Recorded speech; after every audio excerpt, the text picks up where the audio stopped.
ढाबा स्टाईलचं जेवायला कोणाला नाही आवडत. असंच जर ढाबा स्टाईलचं जेवण आपण घरी बनवलं तर मग तर काय मज्जाच आहे. मग त्यातलाच एक प्रकार म्हणजे पनीर बटर मसाला आणि तंदुरी नान. हो, हे पदार्थ आपण घरच्या घरी अगदी मस्त आणि जबरदस्त बनवू शकतो. मुलंही खुश आणि मोठेही खुश. तर असाच पनीर बटर मसाला आणि तंदुरी नान याची रेसिपी आज मी तुमच्याबरोबर शेअर करणार आहे. जर तुम्ही अजूनपर्यंत आपल्या चॅनलला सबस्क्राईब केलं नसेल तर नक्की चॅनलला सबस्क्राईब करा. तर चला वेळ न घालवता रेसिपीला सुरुवात करूया.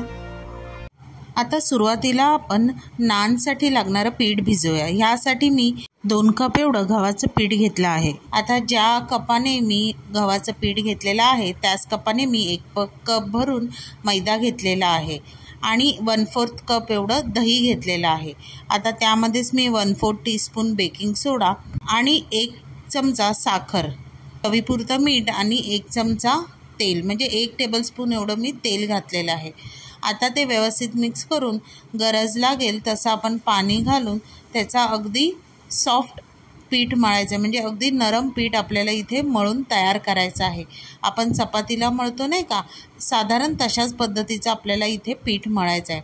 आता थोडं पीठ मळून झालं की त्यामध्ये मी 1 चमचा एवढं घट्ट बटर घेतलेलं आहे. ते बटरसुद्धा आपण मळलेल्या पिठाला व्यवस्थित लावून घ्यायचं आणि पीठ मळून आपल्याला हे भिजण्यासाठी साईडला 1 तास ठेवून द्यायचं आहे. बटर पनीरसाठी इथे मी 2 मोठे टोमॅटे, 1 मोठा कांदा, 20 काजू, 4 लसणीच्या पाकळ्या, 1 इंच आल्याचा तुकडा, थोडे धने, वेलची, दालचिनी आणि 4 बेडगी मिरची घेतलेल्या आहेत.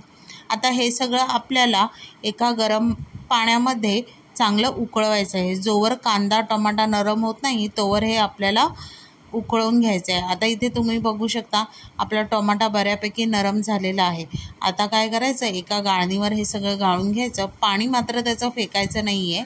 हे पाणी आपण भाजीसाठी वापरणार आहोत आणि थंड झाल्यावर त्याची आपण मिक्सरला ग्रेव्ही करून घेणार आहोत.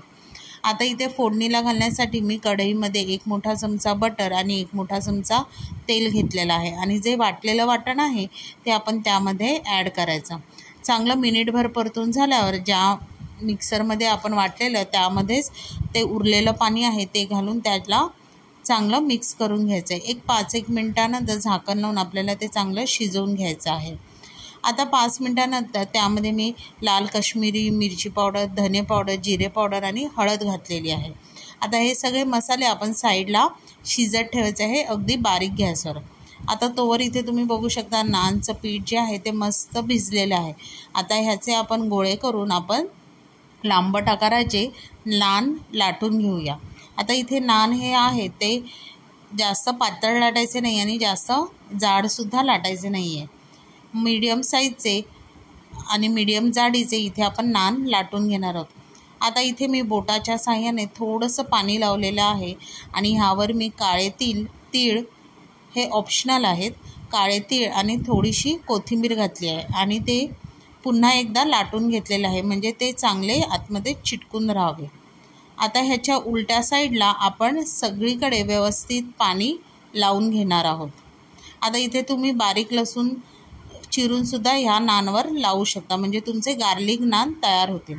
आता इथे मी नान भाजण्यासाठी लोखंडी तव्याचाच वापर केला आहे. लोखंडी तव्याचाच वापर करा, त्यावर नानची टेस्ट आहे ती एकदम सुंदर येते. आणि तवा चांगला कडकडीत गरम करायचा आणि पाण्याची बाजू ही तव्याला चिटकवायची आणि नान व्यवस्थित चिटकवून आपण फास्ट गॅसवर तवा उलटा करून नान अगदी सगळीकडून व्यवस्थित खरपूस असा भाजून घ्यायचा आहे.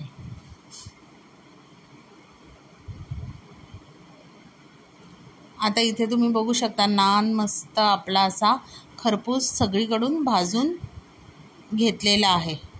आता हा नानसुद्धा छान असा भाजून झालेला आहे.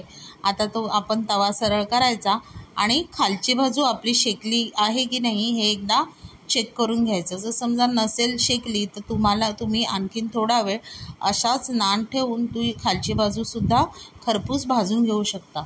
पण आता इथे बघू शकता खालची बाजूसुद्धा छान भाजली गेली आहे आणि तव्यावर असतानाच मी ह्यावर बटरसुद्धा लावलेलं आहे. तुम्ही इथे तूपसुद्धा लावू शकता.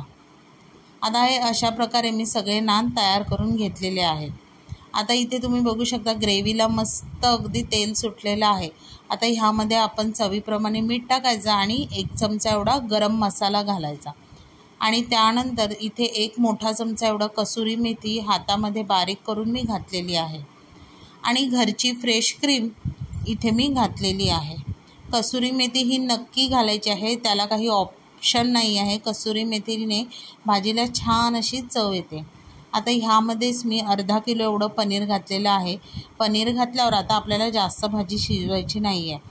व्यवस्थित हळूवारपणे मिक्स करून त्यामध्ये वरून कोथिंबीर आणि पुन्हा घरचं घट्ट साय घातलेली आहे। आता इथे तुम्ही अमूलची फ्रेश क्रीमसुद्धा वापरू शकता आणि आता तुम्ही इथे बघू शकता भाजीला मस्त टेक्स्चर आलं आहे, कलर आलेला आहे। गव्हाचं पीठ जास्त आणि मैद्याचं पीठ कमी अशा प्रमाणात जे नान बनवलेले आहेत तेही खूप सुंदर झालेले आहेत आणि आपली ही बटर पनीरची भाजी तयार झाली आहे। वाढताना तुम्ही गरम गरम नान त्यावर बटर, भाजीवर सुद्धा बटर घालू शकता। अमूलची फ्रेश क्रीम किंवा घरचं घट्ट साय घालून कांदा लिंबू बरोबर ही भाजी तुम्ही मस्त अगदी ढाबा स्टाईल प्रमाणे मुलांना देऊ शकता। नक्की ही रेसिपी घरी ट्राय करा। रेसिपी आवडली तर रेसिपीला लाईक करा, शेअर करा, कमेंट करा। चॅनलवर नवीन असाल तर चॅनलला सबस्क्राईब करा आणि अशाच नवीन व्हिडिओच्या नोटिफिकेशनसाठी बेल आयकॉनला प्रेस करायला विसरू नका। तोपर्यंत मस्त राहा।